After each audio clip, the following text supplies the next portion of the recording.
Oke, teman-teman, kita sesuai jadwal akan bertemu di mata kuliah disingkatnya APSI atau Analisis Perancangan Sistem Informasi, yang mana APSI ini biasanya diberikan di semester 5 atau di tengah semester.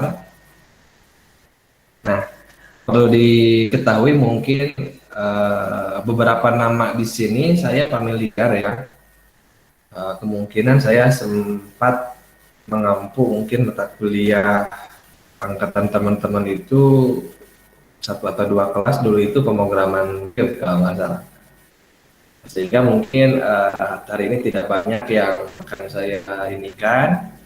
Jadi fokus untuk sesi pertama dari mata kuliah ini di hari ini kurang lebihnya adalah teman-teman harus mengetahui gambaran ya, apa yang akan dipelajari dari mata kuliah APSI, kemudian materi apa yang akan dikuasai, dan nanti apa tolak ukur ya, sehingga teman-teman itu bisa dinyatakan lulus mata kuliah APSI.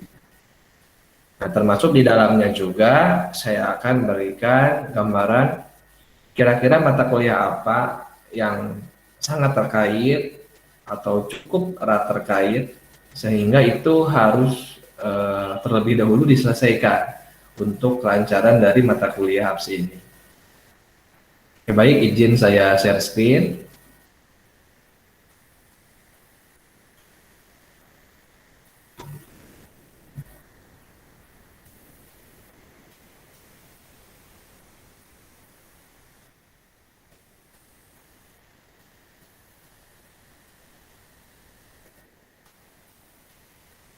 Sudah tampil? Sudah ada, Pak. Oke, terima kasih.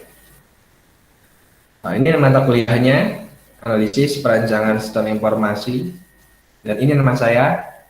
Barangkali yang hari ini pertama kali bertemu di kelas, nama saya Kemu Pija, saya dipanggil nama depannya saja, di sini jarang nama saya ya, dan ini email saya yang digunakan.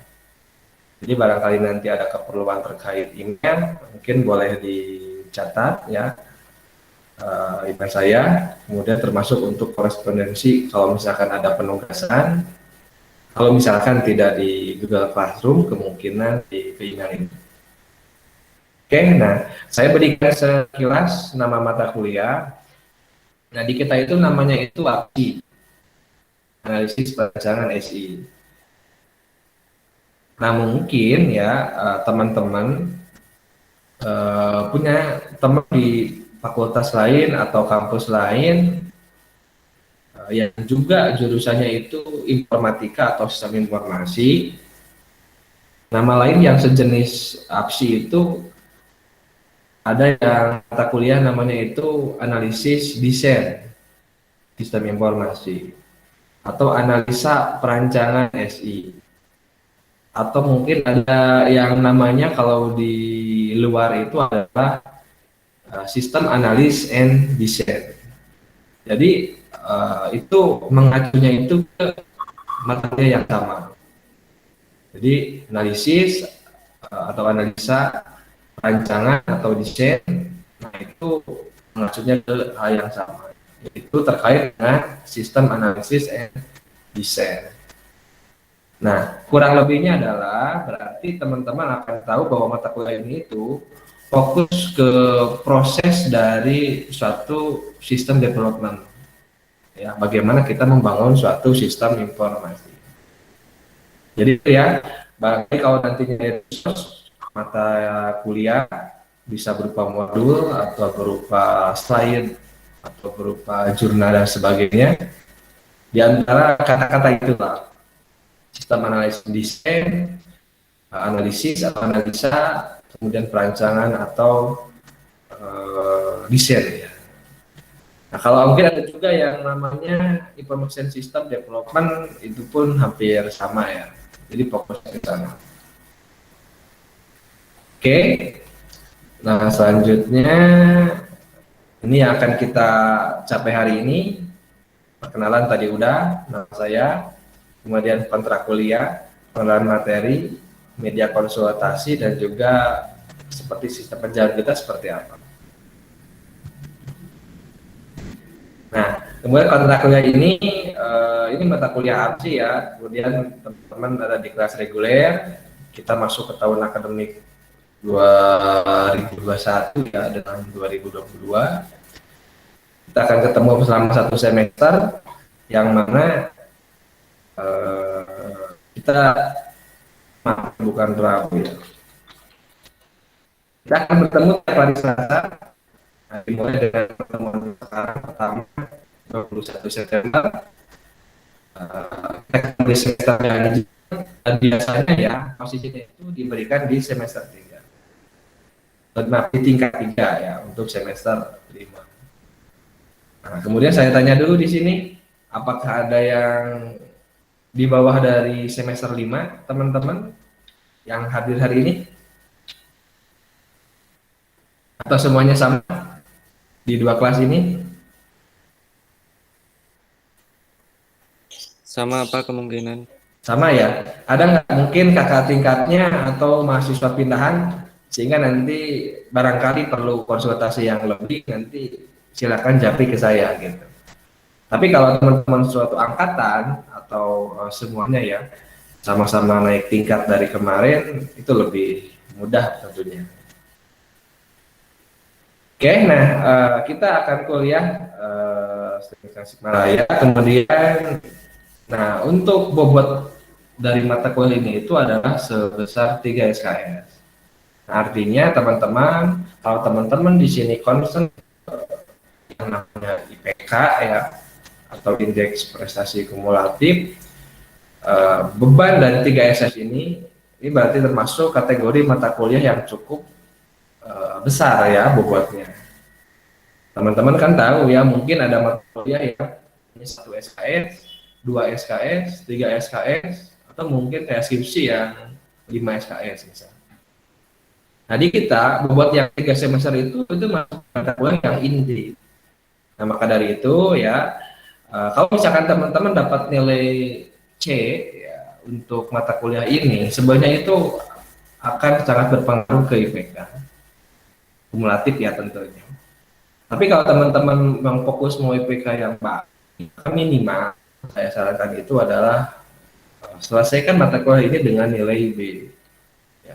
Syukur-syukur ya dapat nilai A, karena di tahun sebelumnya pun banyak yang dapat nilai A.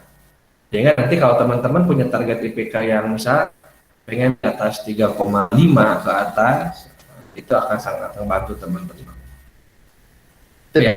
Sehingga bobot ini pun akan mempengaruhi pola belajar teman-teman, walaupun kita masih dilakukan secara daring ya, nah, tapi tidak akan mengurangi dari bentuk nanti bagaimana mencapai dari bobot 3 SKS ini. Itu ya mungkin sedikit saya sampaikan dari mata kuliah yang akan kita laksanakan ya selama 1 semester ini. Nah, adapun kegiatannya, nah ini mungkin perlu dipahami bersama ya. Dan nanti ini slide akan saya share di Google Classroom. Nah, kita akan ketemu perkuliahan daring selama kurang lebih 14 sesi. Nah, polanya adalah kita akan menggunakan Google Meet secara sinkronosnya, nah, seperti sekarang ya. Artinya sebenarnya di fase sinkronos ini teman-teman manfaatkan untuk konsultasi atau tanya jawab gitu. Karena kalau misalkan ada sesuatu yang teman-teman tidak pahami atau masih belum jelas, nah gunakan media dari sinkronos ini. Jadi walaupun kita ada di tempat yang berbeda, tapi kita ada di waktu yang bersama. Ini lokasi aja lah ya yang memisahkan saya dan teman-teman yang sedang belajar di rumah masing-masing. Nah, sedangkan kalau asinkronus ini sebenarnya media ya untuk kita belajar, mengasah materi, kalau ada kuis, ada penugasan. Nah, yang tentunya ini pengerjaannya itu asinkronus ya, yang tidak berbarengan. Bisa aja saya kasih sebuah kuis atau tugas, atau sebuah task ya yang harus dikerjakan. Nah, teman-teman kerjakan dalam periode tertentu. Itu jadi pola belajar kita itu seperti itu. Nah, saran saya selama sinkronus itu manfaatkan ya, dengan semaksimal mungkin karena waktu kita terbatas, hanya kurang lebih 14 sesi. Nah, ini dari perkuliahannya. Kemudian dari sisi kegiatan lain yang harus diselesaikan, yaitu adalah ada penugasan yang sifatnya individu, ada kuis juga yang individu ya, dan ada juga tugas yang sifatnya kelompok. Nah, kebetulan mungkin untuk sesi ini sampai sekarang informasi yang saya dapat untuk mata kuliah APSI masih daring. Karena APSI ini bukan mata kuliah praktikum di lab, jadi saya belum dapat informasi boleh tetap. Jadi kita mungkin masih penugasan individu atau tugas kelompok secara daring, pun demikian dengan kuisnya dilaksanakan secara daring. Nah, inilah pola belajar dari teman-teman. Ya, jadi teman-teman harus siap di sini. Kalau nanti kasih tugasnya yang kelompok, silakan teman-teman nanti bentuk kelompok yang anggotanya tersebut sama-sama untuk mengerjakan dari penugasan tadi. Oke, selanjutnya, nah itu kegiatan dari perkuliahan. Nah, setiap dari kegiatan tersebut tentunya ada berupa namanya evaluasi. Ya, karena kita perkuliahan, setiap proses itu nanti akan dilihat ketercapaiannya. Nah, di sini nanti ada kurang lebih saya bagi menjadi 4 ya, 4 bagian evaluasi. Nah, pertama adalah adanya kehadiran. Maaf ya, kebalik ini ya. Nah, kalau kehadiran, nah di sini tentunya adalah berarti menyangkut ke perkuliahan kita secara sinkronus ya. Jadi nanti mungkin mendekati akhir sesi, saya akan lakukan presensi ya, pencatatan kehadiran ke sistem Siakan. Sehingga teman-teman nanti bisa mengontrol berapa kali teman-teman hadir dan berapa kali teman-teman absensi atau tidak hadir. Gitu ya. Nah, di sini kalau teman-teman orang misalkan hadir misalkan selama 14 sesi, maka nanti maksimum nanti nilai yang akan didapatkan itu adalah sebanyak 20% dari nilai keseluruhan dari 100. Jadi teman-teman punya tabungan ya selama 20% bobotnya dari kehadiran itu. Nah, kemudian untuk tugas-tugas saya berikan kuis, nanti bisa individu, bisa kuis, bisa tugas kelompok, nanti totalnya maksimal 30. Nah, kemudian nanti ada 2 lagi yaitu ujian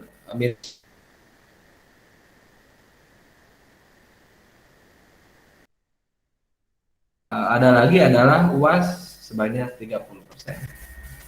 Nah, sehingga di sini ya teman-teman sudah harus menjadi perhatian dari teman-teman bahwa di mata kuliah saya yang paling besar itu adalah di 2 kegiatan ini. Ya. Jadi dan biasanya ya kalau yang punya target nilainya bagus, maka akan memaksimalkan di 2 kegiatan ini.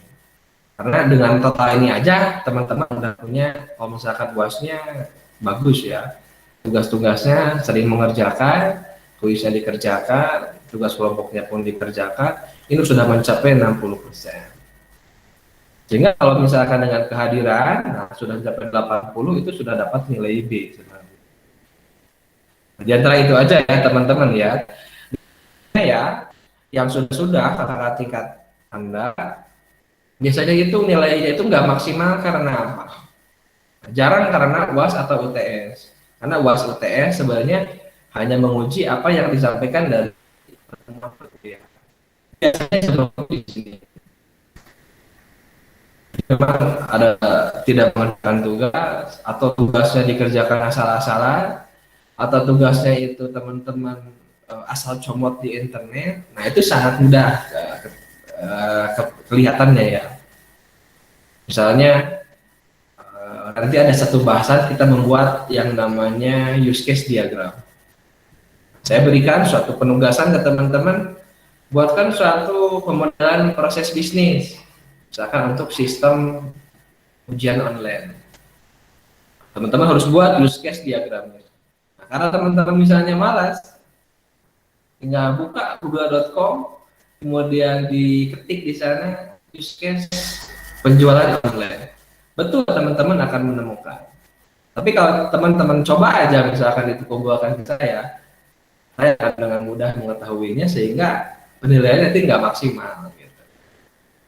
Itu ya, jadi saran saya usahakan buat sendiri, maksimalkan sendiri ya, sekemampuan sendiri. Saya bisa melihat gitu. Ya, dari apa? Dari korelasi antara kehadiran UTS UAS dengan tugas. Ya.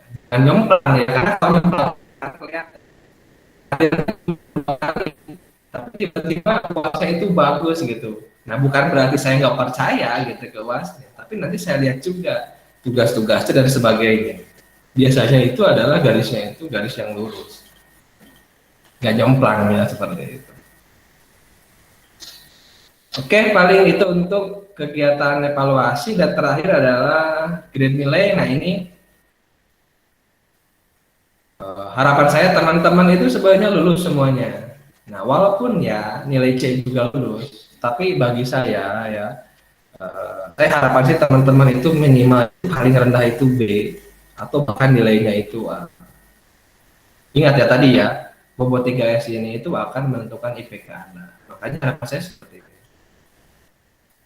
Nah, kalau misalkan nanti di akhir dapat nilai D, nah mesti ujian perbaikan, atau bahkan kalau nilainya E itu harus mengulang di semester selanjutnya. Makanya silakan dari sekarang ya, target Anda nilainya apa? Nah, kalau mencapai nilai C saja itu mudah, tinggal di yang lain-lain. Oke, kemudian sebelum pembahasan terakhir mungkin yang harus diperhatikan apa? Nah, pertama adalah cek pengumuman di grup WA. Nanti mungkin saya buatkan grup WA selain Google Classroom ya. Bisa nanti akan saya informasikan pertama misalkan terkait ya, karena hari ini permulaan saya belum tahu kontak-kontak dan juga belum sempat ya mungkin untuk hari ini ada kendala di kelas sebelumnya. Tapi nanti pastikan nanti di grup WA dan di Google Classroom lah semua akan dicek di sana ya, baik materi, penugasan dan sebagainya. Nah, kemudian mengenai tata tertib dari daring sebenarnya ya ini opsional ya sebanyak walaupun saya akan apresiasi misalkan teman-teman itu mengaktifkan videonya. Khususnya misalkan pada saat kalau tanya jawab ya. Nah, kalau lagi menjelaskan gini, maka saya juga melihat dari teman-teman ya, nggak masalah misalkan teman-teman melakukan. Tapi kalau misalkan saya awali sesi atau nanti saya mengakhiri sesi absensi, nanti video itu harus aktif. Jadi aktif di sini tidak harus full dari awal sampai selesai. Tentunya saya memahami ya kuota itu cukup ya besar juga. Paling tidak pada saat sesi saya sebelum share screen mungkin dinyalakan, kemudian setelah saya share screen, setelah saya memaparkan materi, kita masuk tanya jawab atau closing absensi, nah video aktif kembali. Jadi itu aja ya aktifnya itu. Kemudian saya juga mengapresiasi ya teman-teman misalkan, kalaupun ya kita kuliah daring, tapi tetap teman-teman itu sekarang sedang ada dalam kegiatan formal. Makanya anggaplah sama aja kalau teman-teman mau kuliah. Jadi di rumah itu siapin kursi, siapin yang paling nyaman, mau pakai laptop atau mau ada alat tulis, pakai setelan. Kalau misalkan ada kemeja batik atau kaos berkerah, sehingga teman-teman merasakan aura kuliah gitu. Ya walaupun misalkan teman-teman videonya di off.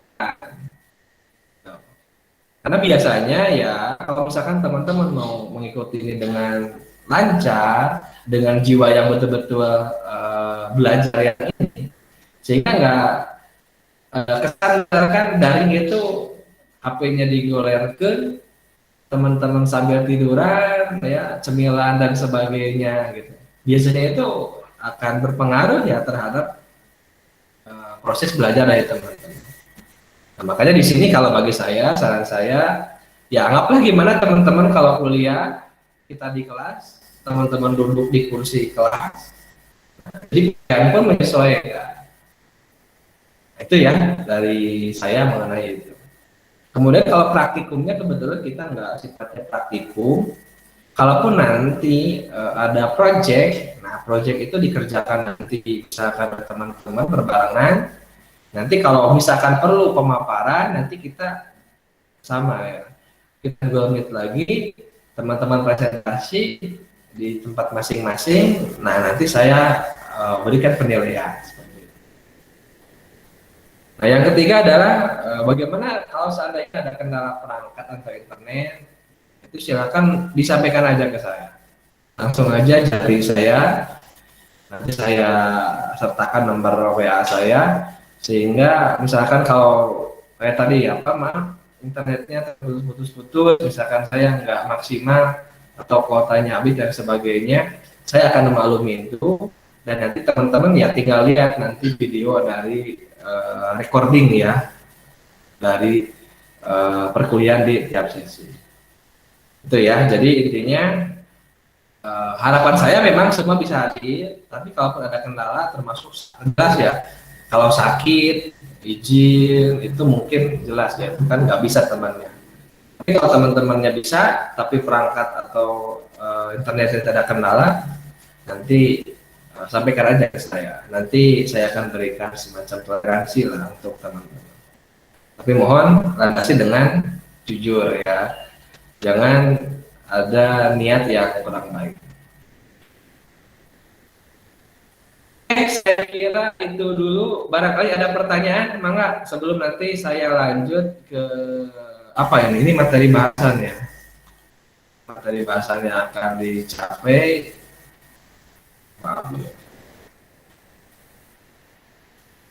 Saya stop dulu. Silakan, ada yang mau ditanyakan terkait yang barusan disampaikan?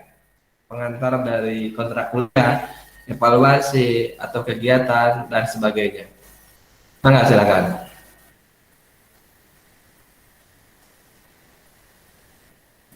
Apakah ada yang ditanyakan atau dirasa cukup jelas? Izin bertanya Pak.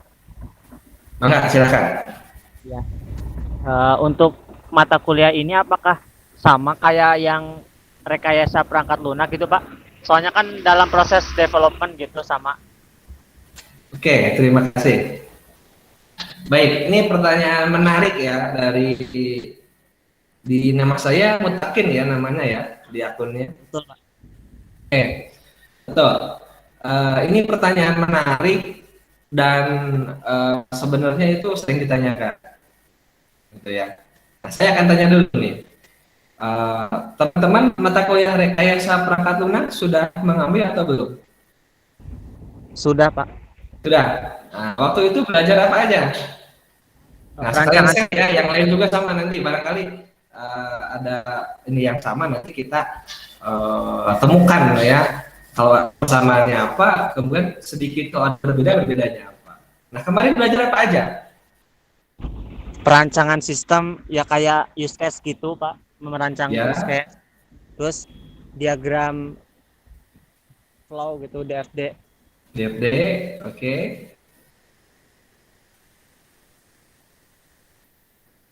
Kalau ininya pengujian perangkat lunaknya belajar? Cuma materi aja sih. Yang black gitu. Oke, kalau yang lainnya gimana? Sama itu yang dipelajari?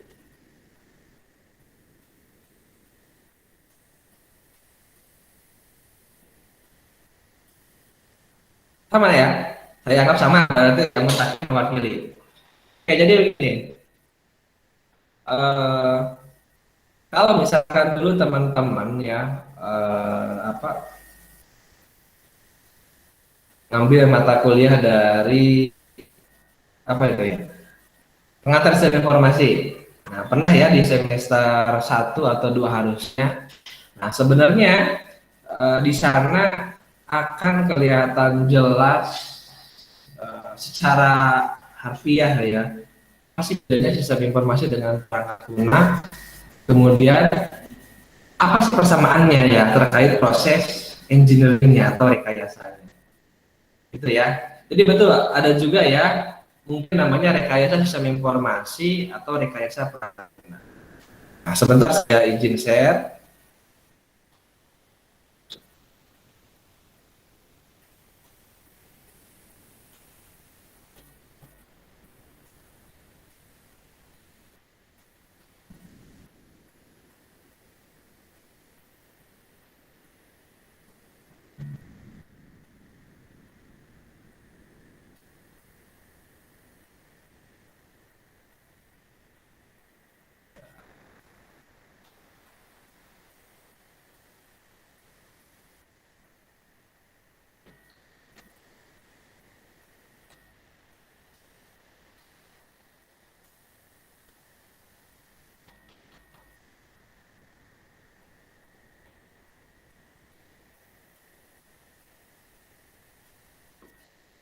Oke, sebentar saya share ya. Saya ingatkan kembali Anda ke salah satu gambar berikut ini.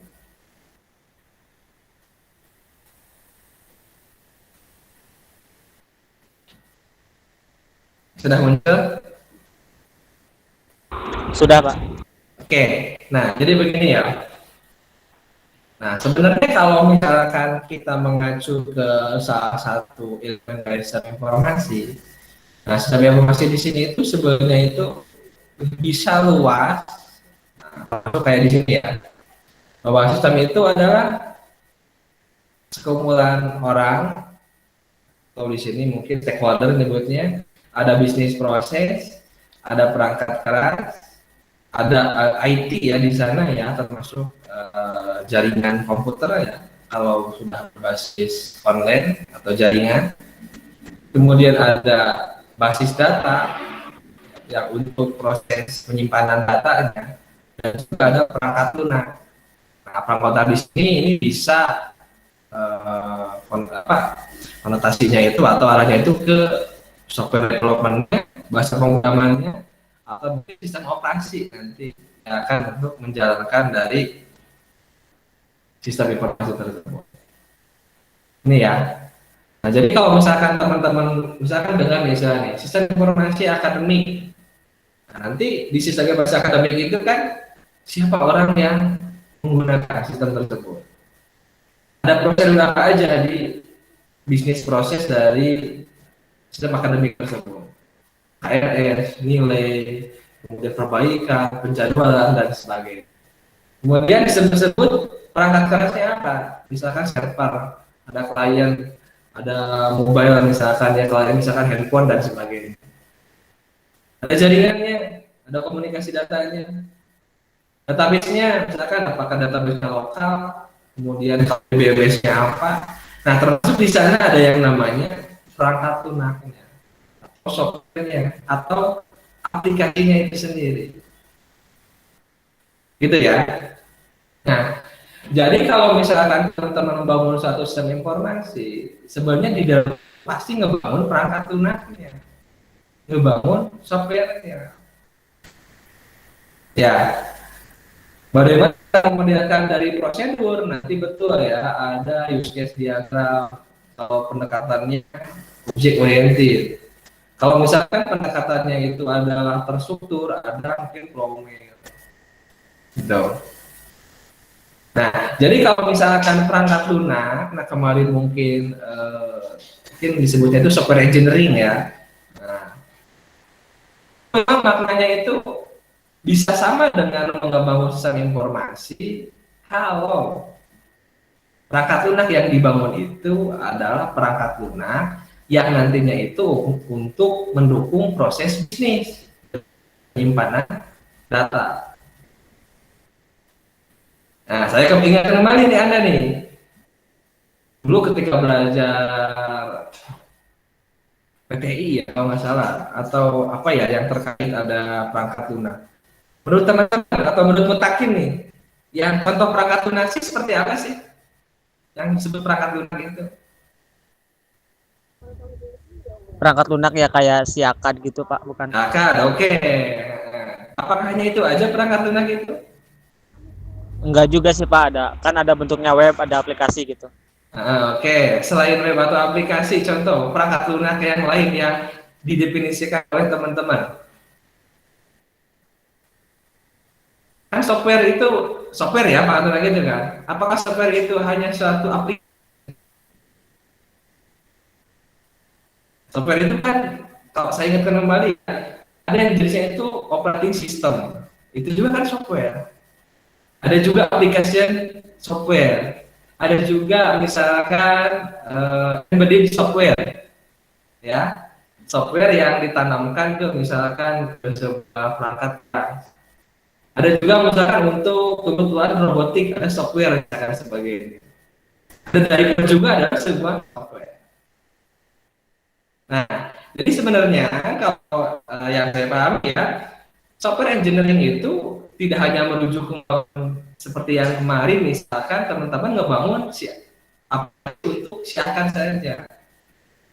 Nah, kalau misalkan software engineering yang nanti arahnya itu kemarin misalkan kita bikin aplikasi mobile atau bikin aplikasi untuk siakan, aplikasi Android untuk e-commerce.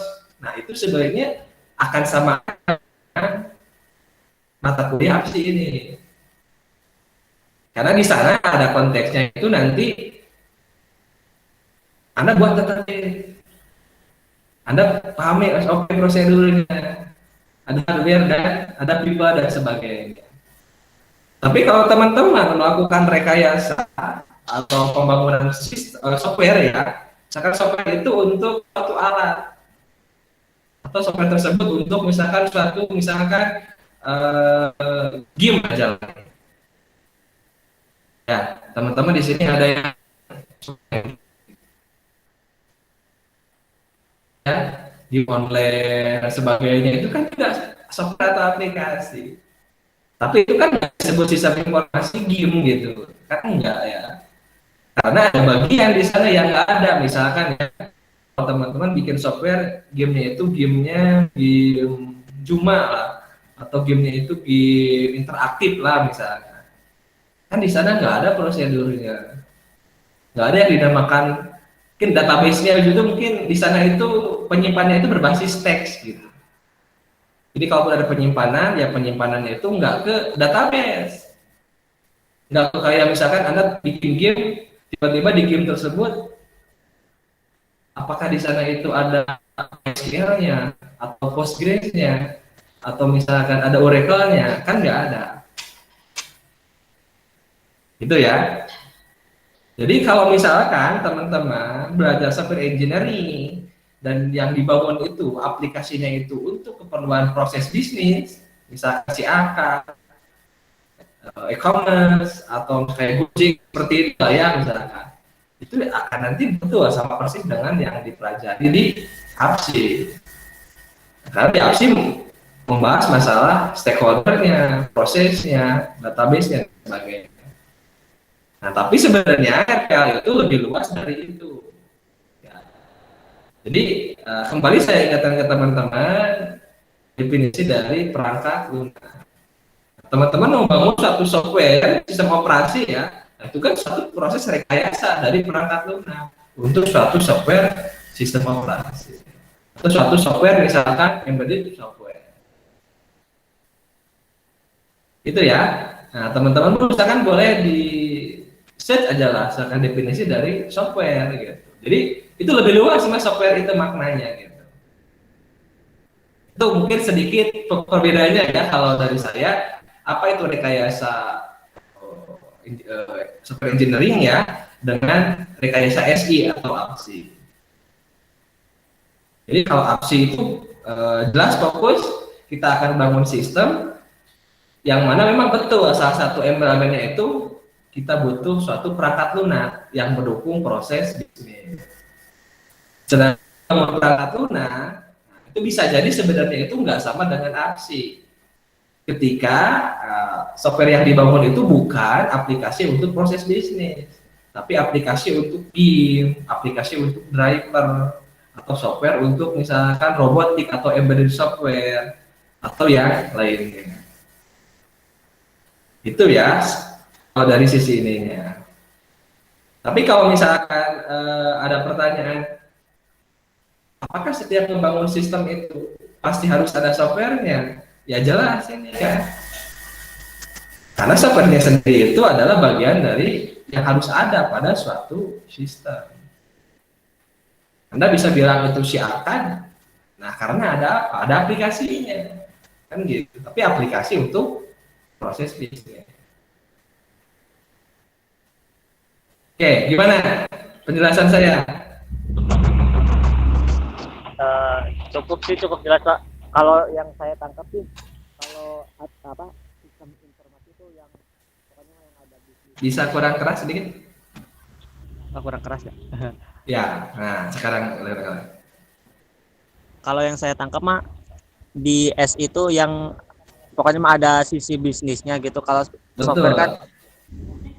banyak banyak jenisnya software gitu ya kan Pak. Iya.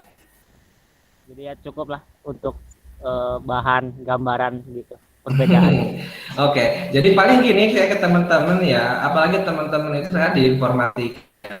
Nah, teman-teman kan tahu ya bahwa jurusan komputer itu kan tidak hanya informatika atau TI ya, teknik informatika, ada juga jurusan sistem informasi. Nah, kalau sistem informasi itu jelas nanti akan ada tadi sisi bisnisnya. Gitu.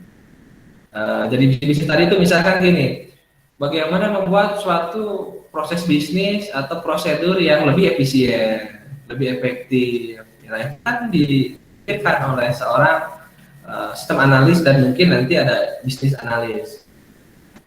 Tapi kalau misalkan konsen ke si suatu softwarenya itu atau aplikasinya di sini ya, nah itu konsen bagaimana membangun aplikasi yang tadi yang memenuhi kebutuhan tadi. Kemudian yang bagaimana lebih hemat resource, bagaimana yang lebih mudah di maintainnya, reusability-nya dan sebagainya gitu. Jadi kaitannya antara RPL dengan APSI gitu, ada kaitannya jelas ada ya. Ketika teman-teman ngebangun satu softwarenya itu satu aplikasi untuk proses bisnis. Nah, tapi kan ingat ya, makanya di software itu bukan hanya aplikasi bisnis. Nah, makanya software engineering itu bisa jadi Anda itu ngebangun bukan aplikasi bisnis saja. Misalnya kayak tadi, kayak teman-teman bikin game. Game itu kan software ya, betul? Betul Pak. Ya, tapi kan ketika apakah disebut game itu bagian dari kebangun sistem kan enggak? Karena game itu kita membangun suatu software. Nah, jadi sebenarnya rekayasa perangkat lunak itu lebih luas ya, lebih luas dari apa aplikasi yang dibuatnya gitu. Kayak contoh aplikasi embedded itu misalkan kayak sekarang gini, sekarang muncul IoT ya, Internet of Things, ada microcontroller, kita bisa meremote suatu perangkat untuk mendeteksi. Nah di sana kan ada softwarenya. Nah, ketika kita buat software tersebut, misalkan untuk pendeteksi alarm otomatis kah, habis itu kan berbasis aplikasi ya, tapi kan itu bukan aplikasi bisnis, makanya nggak disebut ngebangun sistem informasi, tapi ngebangun aplikasi. Nah ada ilmunya itu ada software engineering atau rekayasa perangkat lunak. Itu ya. Yang lain gimana? Ada yang mau menambahkan barangkali?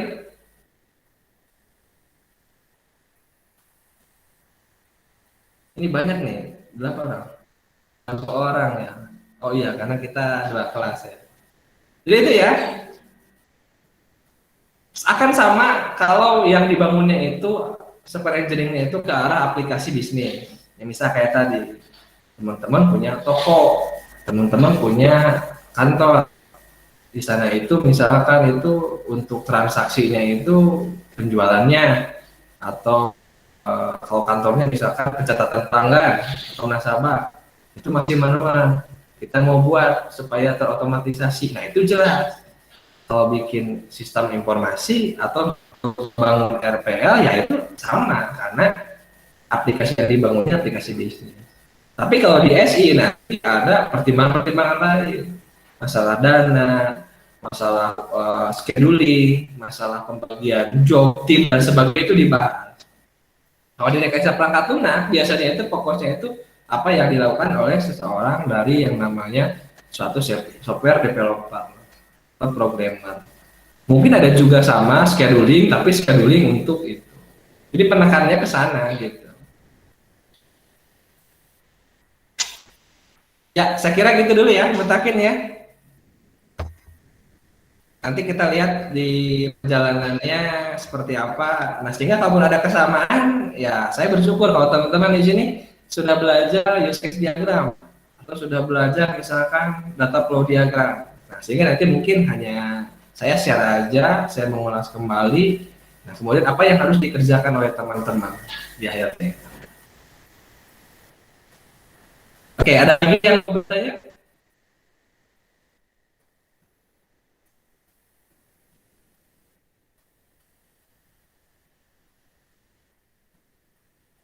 Tidak ada?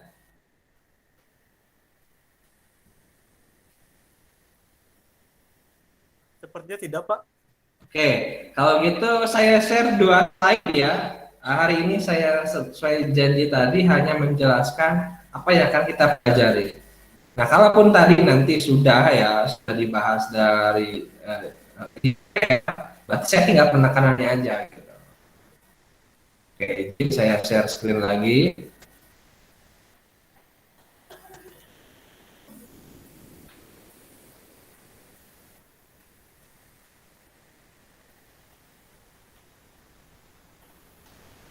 Oke, ini beberapa bahasan yang akan dipelajari oleh kita selama satu semester. Yang pertama itu adalah teman-teman ini pentingnya memahami keberadaan satu sistem informasi. Di sini ini erat kaitan dengan mata kuliah PSI atau pengantar sistem informasi. Jadi kalau dulu teman-teman di belajar PSI itu kan dikenalkan dengan apa itu sistem, apa itu sistem informasi, apa itu komponen, nah ya kayak tadi ya, apa itu software, hardware, dan apa kaitannya gitu ya, komponen-komponen tersebut sehingga itu membangun suatu sistem informasi. Jadi keterkaitan dari satu sama lain. Makanya di sini ya, kenapa harus sih ditempatkan di semester 4, 5? Karena salah satunya itu sudah halus dulu mata kuliah ini. Ya, jadi kalau teman-teman belum lulus mata kuliah pengantar SI, ya tadi kenali dulu mata kuliah tersebut. Jadi di PSI nanti Anda akan belajar mengenal atau kenal ya, mengetahui dari apa itu sistem informasi. Nah di APSI Anda akan belajar bagaimana membangun suatu sistem informasi. Dan nanti sebenarnya ada lagi ya, bagaimana mengoperasionalkan dari suatu sistem informasi. Sering disebut dengan IT operation atau IT service management. Terakhir nanti sebenarnya ada lagi ya yang disebut dengan information system audit. Itu bagaimana menilai atau bagaimana mengukur kinerja dari suatu sistem informasi. Nah itu sebenarnya suatu PET ya atau jalur belajar, sehingga pertama Anda kenal dulu SI itu apa, kedua kalau sudah kenal dan tahu manfaatnya dan tahu kita butuh suatu sistem informasi, kita belajar bagaimana cara membuatnya. Setelah kita buat, bagaimana cara kita menggunakan dan maintain atau mengoperasikan dari sistem. Terakhir adalah bagaimana melakukan audit suatu sistem informasi. Nah, karena sistem itu dipakai dana ya, pakai uang, pakai project. Mungkin Anda pernah dengar ya, project sistem IKTP.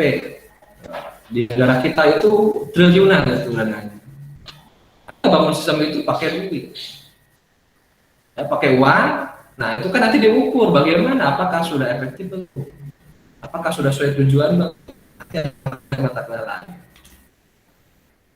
Jadi ini mungkin saya bahas sekilas minggu depan.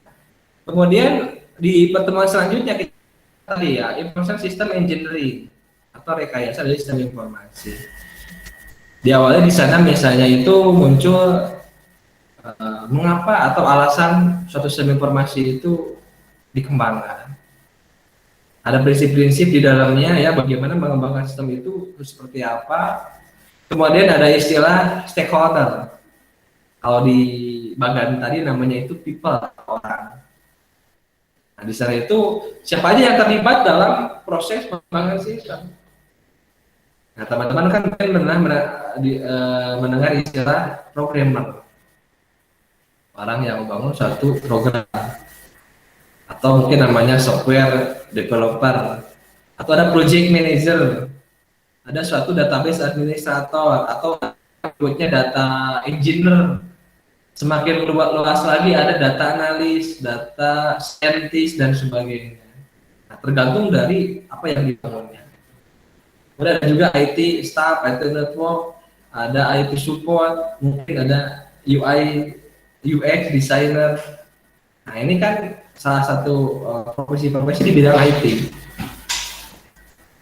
Nah, nanti ya spesial untuk terkait proses pengembangan sistem, mungkin ada istilah sistem analis. Ada juga bisnis analis, atau misalkan sekarang ya kalau ngebangun sistemnya itu berbasis apa itu kayak semacam startup ya, unicorn. Orang nyebutnya itu product manager. Nah, di sini irisan tadi betul ya. Namanya product manager, produknya itu adalah satu software. Nah, maka di sini irisan tadi definisi RPL dan APSI atau rekayasa ESI itu cenderung nanti ngelebur gitu. Karena produknya itu sama-sama yaitu satu software. Gitu ya. Jadi mungkin sering menyebutnya itu product manager. Saya bekerja sebagai product manager atau product designer dari suatu startup, misalkan Tokopedia apa atau apa. Mungkin ada juga yang menyebutnya sistem analis atau bahkan bisnis analis. Walaupun mungkin ada sedikit perbedaan ya dari tugasnya. Tapi ada yang membuat itu sama, nah itulah nggak jadi masalah ya. Tapi intinya itu adalah orang-orang yang terlibat dalam membangun satu sistem. Jadi di sini bahwa kalau Anda membangun satu sistem, nah itu nggak cukup hanya oleh programmer. Karena programmer kan fokus ke bagaimana dia membangun satu aplikasi, coding gitu kan, dan kemudian bagaimana codingnya efisien, bagaimana membuat struktur codingnya, gitu, strategi algoritmanya, struktur datanya dan sebagainya. Sedangkan ketika Anda butuh database, bagaimana menginput database-nya, mengcreate database tabel, relationship dan sebagainya, itu kan ada juga yang namanya seorang database administrator. Tahu jaringannya, nah ini. Tahu bukannya UI UX-nya gitu ya, itu juga kan butuh satu orang atau suatu namanya itu suatu profesi baru namanya UI UX designer. Ini nanti apa kaitannya dengan pembangunan sistem? Tentunya tadi terkait dengan bagian tadi. Oke, selanjutnya next, setelah kita tahu masing-masing, nah bagaimana kita membangun atau mengembangkannya. Kalau membangun, kalau belum ada ya, will itu, kalau develop itu berarti mengembangkan. Kalau sudah ada, kita kembangkan. Nanti di sini ada disebut dengan SDLC ya. Nah, pas kemarin saya yakin ya, mungkin pas di RPL, kita nyebutnya itu Software Development Life Cycle. Di sini SDLC di sini itu adalah System Development Life Cycle. Jadi SDLC itu mengacu ke sistem. Nanti saya akan berikan fase-fase ya, SDLC itu ada banyak diferensi atau literatur yang berbeda dari para pakar atau ahli. Nanti saya jelaskan di sana. Kemudian ada pendekatannya ya atau di sini apakah yang chapter ya, chapter sistem analis desain, jadi yang sistem yang terstruktur. Ada juga yang objek oriented. Makanya ada istilah SSAD atau OAD, object oriented. Nah, nanti akan berpengaruh ke apa? Ke modelnya. Kalau misalnya yang terstruktur, ini pertama dulu muncul yang populer, mungkin Anda mengenal istilah data flow diagram atau DFD. Nah, sekarang yang baru dengan konsep object oriented, yang mana suatu paradigma baru ya dalam suatu pengembangan software, sehingga nanti dalam sistem pun ada disebut dengan OAD, Object Oriented Analysis Design. Nanti kita pakai VML. Nah, kemudian selain tahapan atau fase, selain pendekatan, namanya metodologi. Bagaimana setiap tahapan yang sudah kita nyatakan di awal itu dilakukan pada saat proses pengembangan sistem. Nah, itu munculkan namanya metodologi.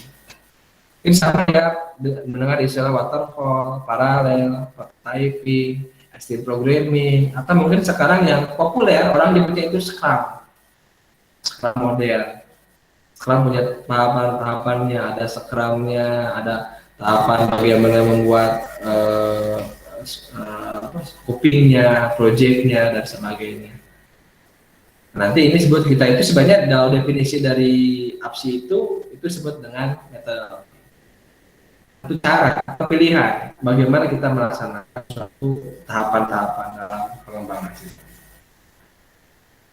Nah, kalau sudah paham ini semua, nanti nextnya setiap tahapan ini kita akan bahas satu persatu. Nah, saya nanti mungkin di sesi perkuliahan ini saya pakai yang 4 fase SDAC-nya. Fase planning atau perencanaan, fase analisis, analisa, fase desain atau perancangan, dan fase implementasi. Nah, nanti ketika fase perencanaan, nah di sini berkaitan erat dengan mata kuliah manajemen proyek. Ya, kalau Anda sudah mengambil mata kuliah manajemen proyek, buka-buka lagi apa itu prinsip proyek, apa itu di sana kesuksesan dari proyek, apa itu proposal dan sebagainya. Ini Anda berperan sebagai seorang project manager. Nanti di sini salah satu outputnya itu adalah kita bisa membuat suatu yang namanya proposal. Jadi kalau Anda mau misalkan membangun sistem atau Anda tawaran ke Anda mau membangun sistem, Anda kan mesti itu memunculkan budget. Misal gini, Anda mau bikin sistem informasi akademik di suatu sekolah. Nah, berapa nih biayanya gitu? Berapa lama pengerjaannya? Terus timnya itu ada siapa aja? Perlu hardware software apa yang dibeli? Nah, itu semua direncanakan dalam suatu fase planning dalam sebuah proposal. Jadi nanti Anda kalau mau membangun sistem ke orang tersebut nanya ke Anda, saya butuh sistem untuk sekolah saya harus bayar Anda berapa? Nah, dengan proposal itu Anda tawarkan ke mereka. Ini, saya punya tim berapa orang, ada programmernya, ada database, ada IT supportnya, ada bagian lainnya, sistem analisnya, sekian. Kemudian untuk sistem tersebut saya nanti pakai server, ada klien, database-nya, lisensinya harus beli, ini sekian. Nggak muncul nominal sekian. Itu di fase perencanaan. Selanjutnya masuk ke fase analisis. Nah, ini analisis di sini sekali lagi ya, konteksnya itu tergantung ke pendekatannya apa. Nah, kemudian kalau yang di sini ya, yang di sini itu ini kalau pendekatan struktur, Anda belajar bisnis analisis, kemudian Anda belajar menggambarkan proses decision dengan flowchart atau flow map dan juga DFM. Nah, di sini pun di bahasa analisis pun nanti Anda mengumpulkan namanya itu kebutuhan ya. Kalau bahasa penulisan ilmiah, Anda itu mengumpulkan data karena untuk penelitian. Nah, karena ini peneliti, ketika itu berrekayasa, nah kita itu kan butuh apa saja. Nah, itu namanya disebut dengan teknik pengumpulan kebutuhan. Analisis sistemnya akan dibangun seperti apa, kemudian dirancanglah ya seperti apa. Misal apa yang kita rancang atau yang kita desain, misalkan secara programnya, algoritmanya seperti apa, struktur datanya. Kalau pakai jaringan, ya misalkan apakah kita pakai sistem yang dibangun itu nanti tanpa jaringan, artinya standalone ya, komputer kasir, database di sana, aplikasi di sana.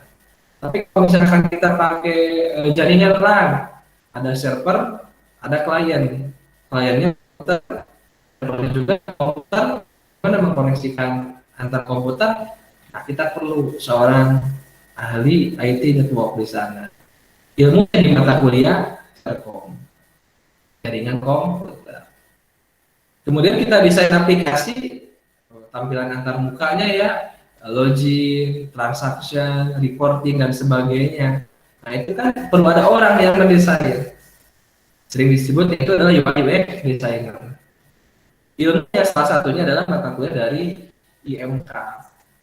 Nah, bagaimana kita membangun suatu antarmuka yang bagus sesuai dengan kebutuhan pengguna, penggunanya interest dan sebagainya. Kemudian sistem juga tadi butuh database untuk menyimpan data. Jadi antarmuka butuh untuk interaksi dengan user, hasil antarmuka di coding lewat program dan bahasa pemrograman ya. Kemudian nanti datanya tersebut kan harus disimpan dalam suatu database. Nah, kita rancang di sini database-nya. Nah, ini mata kuliah apa? Mata kuliah SMBD, Sistem Manajemen Basis Data. SBD ya, atau mungkin sistem basis data namanya. Nah, belajar itu. Bagaimana normalisasi, atau bagaimana pemodelan yang diagramnya, Anda gambarkan. Nah, ini kembali ke map tadi ya, bahwa sistem informasi butuh database. Berarti ada proses desain database. Sistem informasi butuh aplikasi, maka ada proses desain dari aplikasinya. Sistem informasi misalkan butuh antarmuka, maka ada perancangan antarmuka. Kemudian yang terakhir adalah fase implementasi. Di sini nanti kita melakukan pertama construction ya, yaitu tadi program yang sudah didesain kita coding, mau web, mau PB, mau Java, Android, apapun itu silahkan ya. Jadi APSI itu independen terhadap dari bahasa pemrograman. Tergantung di awal ya, dari disepakati sistem yang dibangun itu mau platformnya apa. Apakah mau berbasis desktop dengan PB atau Java, ataukah mau berbasis web dan sebagainya. Nah, di sini hanya sudah di coding ya. Jadi seorang programmer kerja di sini.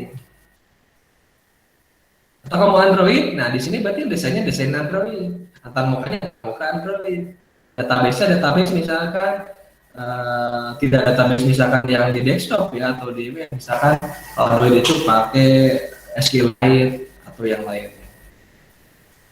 Nah, di sini ada Oracle. Ini tergantung database yang akan dibangun ya setelah desain tadi. Jadi hasil desain tadi, setelah database ya kemudian kita implement tadi ke apakah MySQL, apakah cukup misalkan akses atau bahkan yang skala besar. Oracle, Grace dan sebagainya. Jadi hasil dari rancangan kita implementasi atau kontraksi. Jadi hasil dari perencanaan kita analisis kebutuhannya, hasil dari analisis kita rancang sistemnya, kemudian kita bangun di sini, kita konstruksi di sini. Lalu yang sudah dibangun kita testing aplikasinya, testing database-nya, testing jaringannya, semua di testing. Nanti ada beberapa jenis testing, ada unit testing, ada integration testing, ada sistem testing, dan bahkan dari acceptance testing. Itu ya. Terakhir adalah pemasangan atau dokumentasi. Yang sudah oke, kita pasang, kemudian selesai dan kita buatkan dokumentasi. Nah, sehingga seperti itulah dari tahapan dari proses APSI di sini. Kenal dulu sistem apa, kenapa kita butuh sistem informasi, bagaimana cara membangun sistem informasi, ilmu dan teorinya, kemudian tiap tahapan tadi kita pelajari tahapan-tahapannya sampai nanti kalau membangun sistem itu seperti apa. Nah mungkin karena tadi ya ada dua paradigma pendekatan sistem, ada yang terstruktur, nah ini ya kayak ini DFD, flowchart dan sebagainya. Dan untuk modelingnya juga ada yang object oriented. Nanti di sini mungkin saya kenalkan ya beberapa diagram UML, seperti uses diagram, activity, dan sebagainya. Kalau proses yang lainnya, desain, implementasi, planning itu nggak jauh berbeda gitu ya. Jadi kalau pendekatan terstruktur dengan objek oriented, yang berbeda itu apa? Bisnisnya dari sisi bagaimana memodelkan dari proses bisnisnya, dan juga bagaimana misalkan aplikasi yang digunakan untuk proses software yang dibangun. Nah, ini referensi yang saya gunakan. Pertama ini tadi ya, ini buku bagus kalau Anda bagaimana cara lebih paham sistem informasi itu apa sih gitu. Nah, terkait proses pengembangan sistem, Anda boleh baca juga buku Rancangan SI, ini Hanif Alpata, analisis desain, ini Dugianto. Kemudian kalau yang buku luar ya, sistem analisis and design dari Kendall ya, dulu edisi ke-8, mungkin sekarang udah edisi ke berapa ya, udah.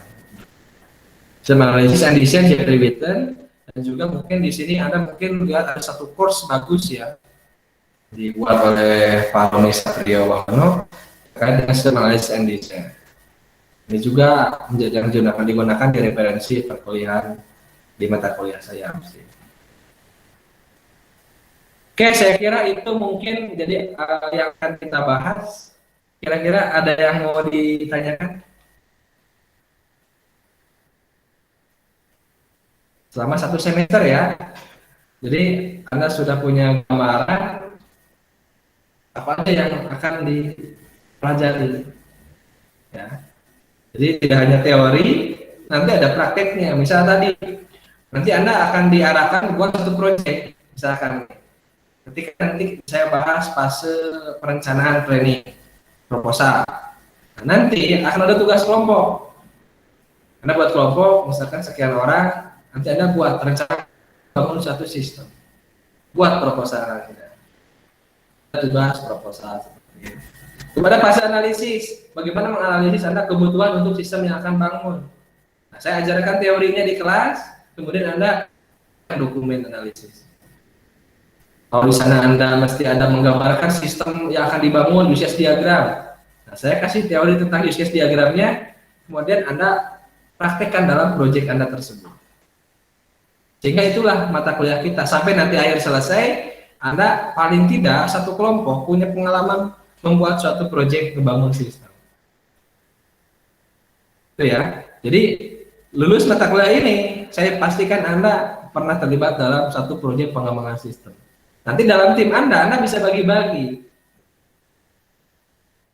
Seperti tadi ya, mungkin ada yang berperan seorang programmer, ya Anda sebagai programmer berpikirnya.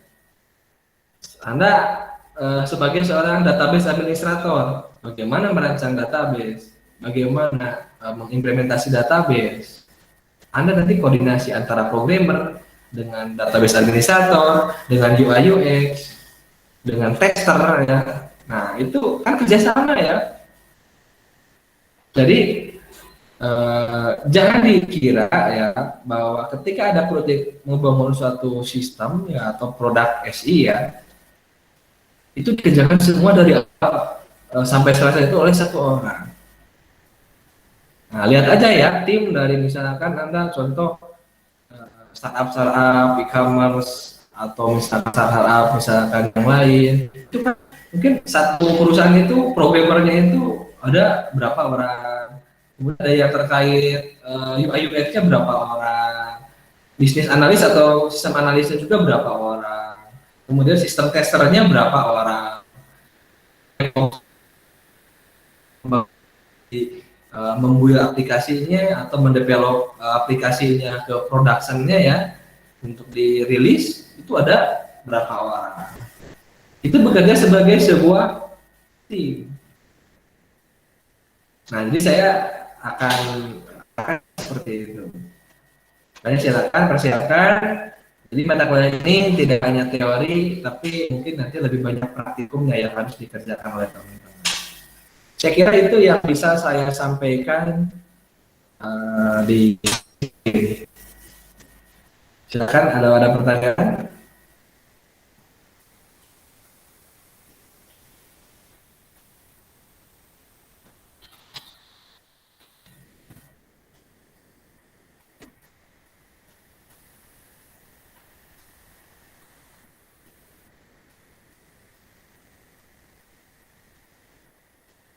Tidak ada? Cukup jelas gimana? Cukup jelas, Pak.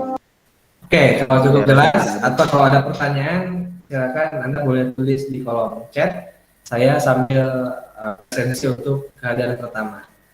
Saya izin mungkin kelas A dulu ya. Pertemuan ke-1 absensi. KM-nya siapa kalau kelas A? Ketua muridnya. Ketua mahasiswanya, maaf. Ketua kelasnya. Kelas A Ihsan, Pak. Ihsan, oke.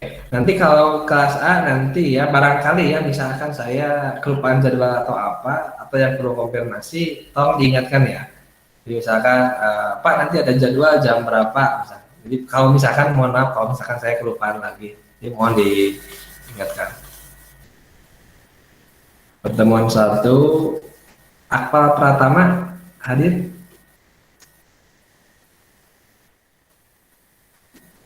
Alpan Rizpandi. Hadir, Pak. Oke, hadir. Oke, terima kasih. Alfian Kaulin. Anton Nurjaman. Hadir Pak, hadir.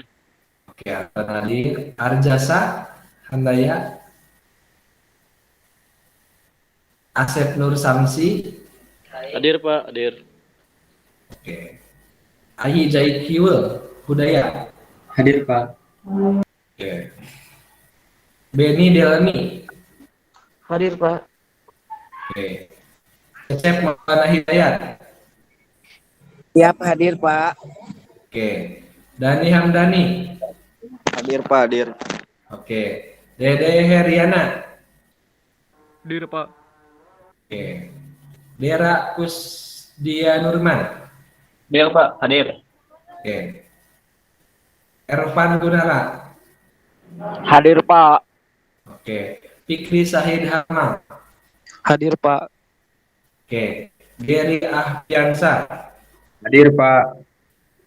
Oke. Gilang Febriansa. Gian Sonia. Hajri Fadilah Ripandi. Hadir Pak. Oke. Ilman Maulana. Hadir Pak.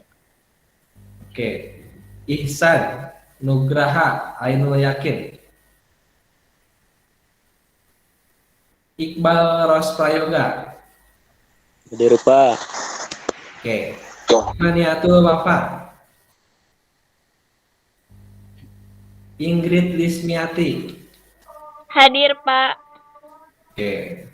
Irdan Nugraha. Jian Nopal Jiansah. Hadir, Pak. Oke. Jonathan Wijaya.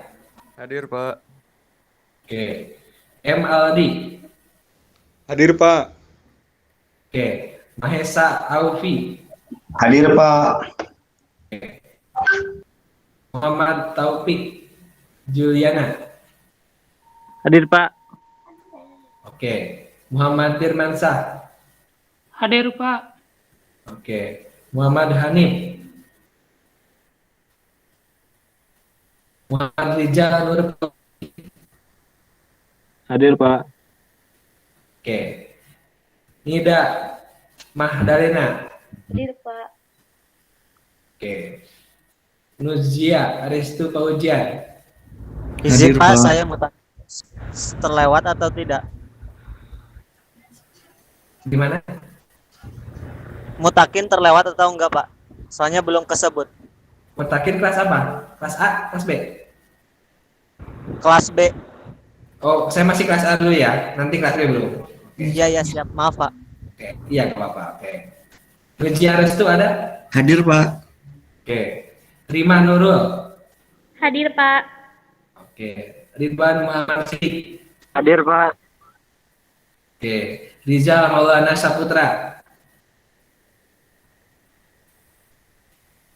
Oke. Rizal Saputra. Hadir Pak. Oke. Robi Nur Hidayat. Hadir, Pak. Hadir. Oke. Ruby Herdandi. Hadir, Pak. Oke. Sandy Rohayadi. Hadir, Pak. Oke. Silvi Handayani. Hadir, Pak. Oke. Taufik Rahman. Trio Azmi. Hadir Pak. Oke. Mas A, ada yang terlewat atau yang belum absen? Oke, saya absen.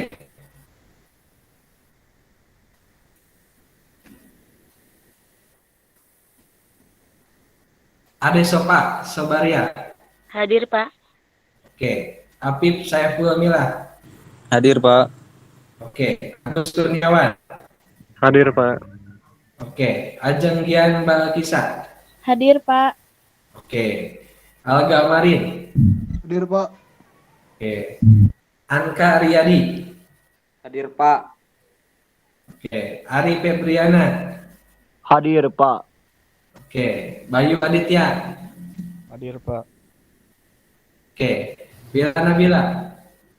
Hadir, Pak. Oke. Dea Andriani. Hadir, Pak. Oke. Dewi Septiani. Hadir, Pak. Oke. Diki Ahmad Bauji. Hadir, Pak. Oke. Dinda Sofi Farhani. Hadir, Pak. Oke. Eko Jaya Kuswanto. Hadir, Pak. Oke. Evita Puspayu. Hadir, Pak. Oke. Febrian Izni. Hadir, Pak. Hadir. Fitriana Anugrah. Hadir Pak. Oke. Gani Adi. Hadir, Pak. Oke. Hega Raka. Hadir Pak. Oke. Kilman Nur Muhammad. Hadir, Pak. Oke. Icip Mumin. Icep. Nah. Hadir, Pak. Oke. Ilham Effendi. Hadir, Pak. Oke. Kintan Anggia. Hadir, Pak. Oke. Muhammad Sahrial. Hadir, Pak. Oke. Muhammad Bidan. Mutakin. Hadir ya.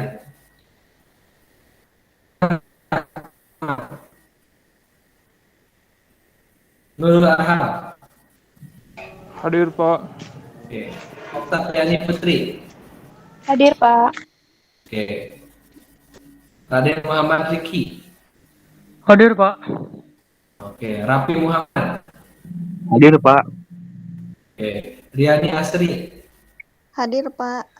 Oke. Rizli Mahara. Hadir, Pak.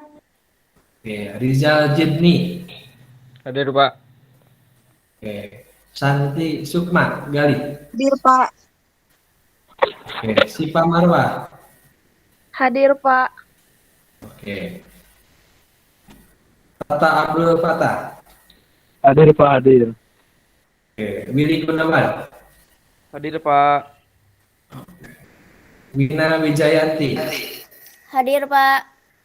Oke. Wiranti. Hadir, Pak. Oke. Wisnu Age Putra. Hadir, Pak.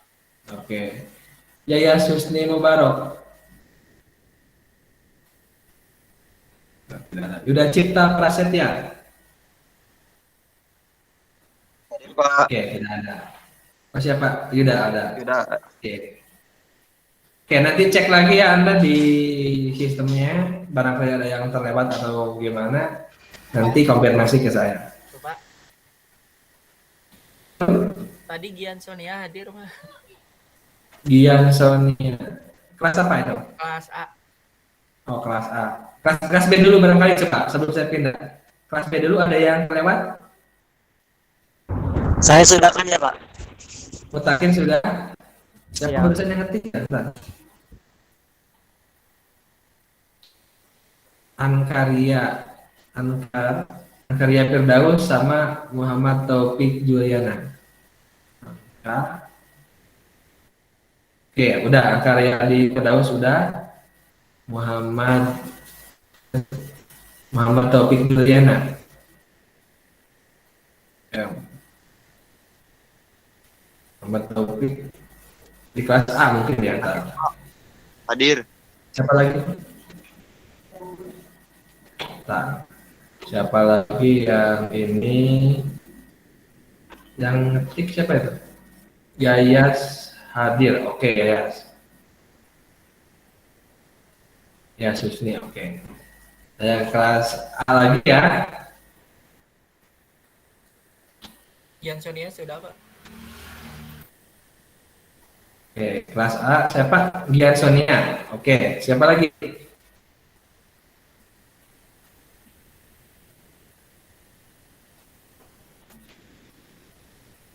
Muhammad Taufik Juliana udah. Siapa lagi? Udah semua? Pak, mohon izin saya dari kelas C boleh ikut dari sekarang, Pak. Siapa namanya? Maulana Fajri, Pak. Kelas apa? Kelas C. Kelas C, mangga. Ya, Sebentar. jadwalnya Saya gitu. ntar Pak jam 1. Oke, bentar. Ya. Mohon maaf Pak, saya juga dari kelas C. Apakah bisa masuk? Oke, mangga, bentar. Saya absensi dulu. Isi dulu isinya.